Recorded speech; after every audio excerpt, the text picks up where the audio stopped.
Kalau nak pekerjaan kita diberkati untuk esok, aminkan doa ni. Bismillahirrahmanirrahim.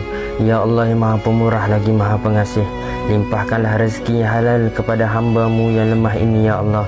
Bukakanlah pintu-pintu keberkatan setiap langkah pekerjaan kami ini ya Allah. Ya Allah, berikanlah kami kekuatan untuk tetap bersabar menanti rezeki dari-Mu ya Allah. Ya Allah, berkatilah setiap usaha dan susah payah kami ya Allah.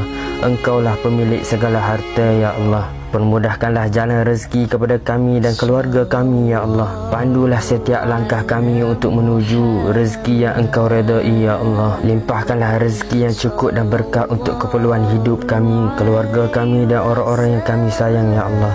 Ya Allah, Engkau ampunilah segala dosa-dosa kami ya Allah. Engkau masukkanlah kami ke dalam syurga-Mu tanpa hisab ya Allah. Wahai Allah yang Maha Pemurah, terimalah doa kami ini ya Allah sebagai bentuk kerinduan dan pengharapan kami kepada-Mu ya Allah.